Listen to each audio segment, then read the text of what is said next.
tell us about Swisher House. One of the most notable things I can recall from back in the day is hearing your name. I remember Lil Besto. I don't quite remember Don Besto, but I think I remember Lil Besto, or I recognize your voice. So tell us a little bit about the Swisher House days and your relationship and how that whole thing came about for those who have no idea. Well, this is how that was. I already ran the streets with Lil Mario. I was running the streets with Big Pick, running the streets with Tiger and them. You know, we were friends before the music. We were already running the streets and we was already kicking it. So it was like we was all doing little music here and there. It was a few other DJs in the hood, like rest in peace, DJ Marco Polo was at Chocolate Town. He was doing Chocolate Town at the time, and he was one of my DJs, DJ Marco Polo, DJ Tyrone. So I was able to record with him and drop with him, and I was getting love. They were spending me every weekend in Chocolate Town. So we was able to get our mixtape sold and get our merch and our merchandise home. Now, at the same time, when I leave there, I'm in the hood. I'm still in Acres Home.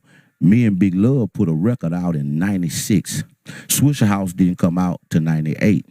But in 96, we used to have Watts coming DJing block parties that we used to have with Unlimited Records. You know, Big Love representing real. So I had met him and I knew about him, but Swisher House came out 2 years later. So by the time Swisher House came out, Mario was wrecking. He was the first one on a Swisher House tape. So, of course, I'm hearing it. I'm hanging with him. I'm around him. You know, we in the hood. You know, we just in the hood. We on the streets. You dig what I'm saying? So it was like, it was jamming. And shit, before we knew it, Swisher House just blew up. And we were going to the Swisher House. And I was there. We were with, like, me and Big Love. We were with Ron C. What's up, OG? Michael Watts. All of it, we was there. And it was like, session was going on. So when the track came on, we was already hot from dropping representing real. So when the track came on, he was putting together Northside 9. And they was like, well, look here, man, we putting together this Northside 9. We need you boys on it. Shit, we came in there. Ron C. and Watts had the track loaded up.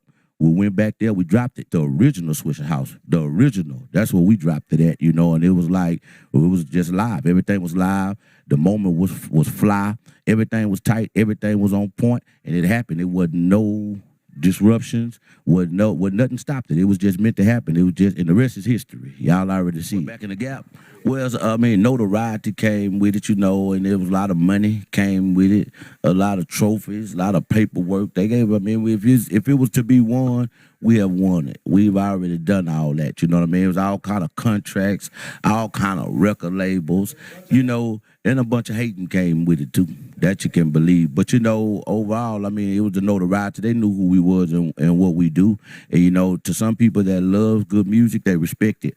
But then again, to some that feel like we competition, you know, somebody that's trying to do the same thing we doing, is like they look at you like competition, so they're not going to give you props, at least not while you're living.